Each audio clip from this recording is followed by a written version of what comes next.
Bournemouth, tennis history in the making. Professional met amateur in the first ever championships open to both categories of player. In action here, Peter Curtis versus the mighty Australian professional Fred Stolle. Stolle, seeded number 6, beat Curtis. But truly open tennis had come at last and was welcomed by Christine Truman and other players like Bobby Wilson. Stanley Matthews Jr. and the young set of up-and-coming tennis stars will be the ones to benefit from the new and very sensible policy of the British Lawn Tennis Association. It hasn't met with all-round approval, but there were plenty of top tennis names competing in the hard-court championships, like Virginia Wade, to prove the decision a right one. Angela Mortimer and tennis fashion designer Teddy Tinling gave their endorsement to the biggest shake-up tennis has had in years.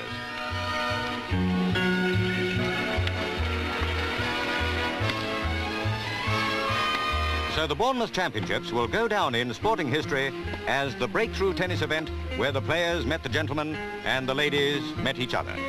But the most important thing was not status, but the game. This podcast looks at the evolution of tennis through the professionalisation and commercialisation of the sport across the years, specifically due to the turning point of Wimbledon 1968. In 1968, Wimbledon became open to both amateurs and professionals after many years of separate competition. This podcast looks at why this decision was made, the influences on the development of the Open era, restructuring of international tennis, and when other tennis majors followed suit. Most of us identify the sport of tennis with today's great names such as Roger Federer, Rafael Nadal, Novak Djokovic, Serena Williams, and Sam Stosur. Looking back less than 50 years ago, players of the same calibre as today were unable to receive any prize winnings or financial compensation additional to travel expenses.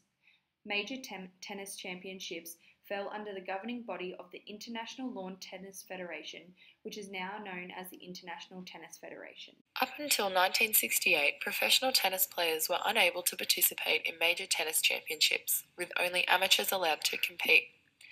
Leading into the 1960s, many of the sport's most accomplished players progressed into professional competitions to be financially recognised for their success in the sport of tennis. Much to the disregard of the International Lawn Tennis Federation, the British Lawn Tennis Association declared that the 1968 Wimbledon tournament would implement an open structure, meaning that both amateurs and professionals would compete simultaneously. In 1884, well before the integration of professionalisation in tennis, Maud Watson took out the ladies' single championship at Wimbledon, receiving only a trophy and the praise and congratulations of those around her.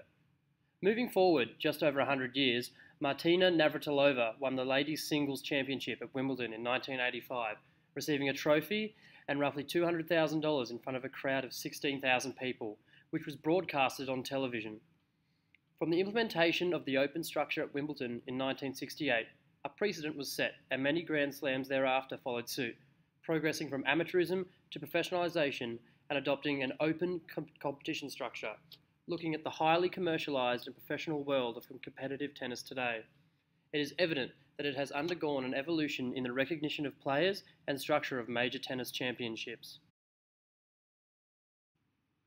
For years, the idea of amateurism and professionalism has been widely discussed across competitive sport.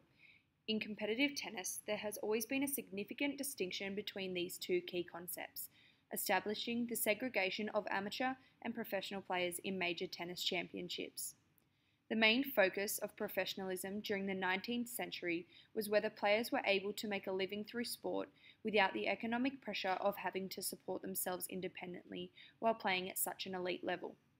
Players were considered professional when they made the decision to seek financial winnings and recognition from participating in the sport, as well as the shift of status in respect to membership of governing bodies. And up until 1968, players classified as professional were not allowed to play in major tennis championships such as Wimbledon. In contrast, amateurism was concerned with the central idea that athletes could not receive any prize money or financial rewards for competing in major tennis competitions. Amateurs were expected to produce the same amount of quality and respect for the game as professionals did, without receiving economic benefits, but rather for the love and commitment to the game. The Lawn Tennis Association defined amateurism as a player that does not receive or has not received, directly or indirectly, pecuniary advantage by playing, teaching, demonstrating, or pursuit of the game. The Lawn Tennis Association believed that there was no place for separation amongst players in competitive tennis and attempted to persuade others of their view. The first proposal put forward to the International Lawn Tennis Federation to allow amateurs and professionals to compete against each other arose in mid-1960. The results from the proposal fell short of the required two-thirds majority by only 5 votes, concluding that many national governing bodies on the International Lawn Tennis Federation strongly resisted the idea. Many more attempts were made to alter the competition structure prior to 1968, however all were unsuccessful. A proposal in 1962 suggested that all athletes be classified as players, as opposed to amateurs and professionals, as a similar attempt to minimise the inharmonious integration between the two. The transition from amateurism to professionalism in competitive tennis was a long and drawn-out process. However, in 1967, the time had come to force action on the issue. The International Lawn Tennis Federation finally agreed to a joint proposal put forward by BBC Television and the All England Lawn Tennis and Croquet Club to host a professional tournament on the Wimbledon show courts.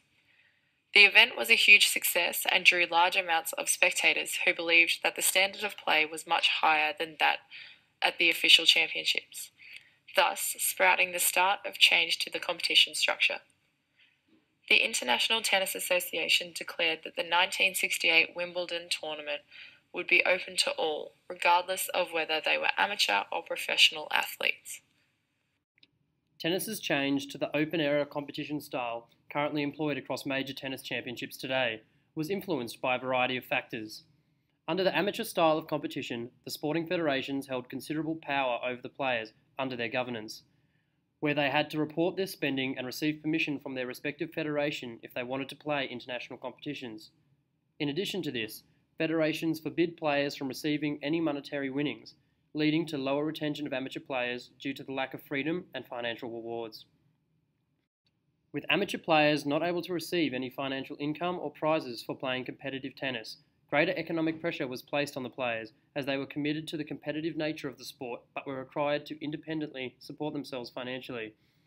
Open-era tennis removed the economic pressure placed on the players, with open-era tennis allowing players to start the sport younger, remain in the sport for longer, and commit to competitive tennis, relying greater on the financial recognition they received as professionals. Shamateurism is an aspect of the debate that became increasingly apparent leading into the 1960s. In 1945, the occurrence of shamateurism intensified and continued to do so, particularly as professional tennis gathered greater momentum. Shamateurism is concerned with an aspect of amateurism that being treating players as if they are amateurs so they are eligible to play in amateur competition, whilst providing them and subsidising them illegal payments.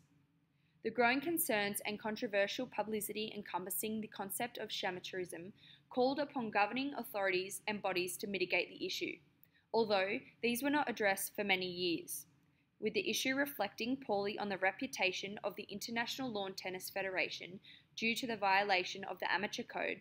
Shamateurism became a key driving force for changing major tennis championships to an open competition structure. The new open style of competition became a precedent for other major Grand Slam tournaments to follow.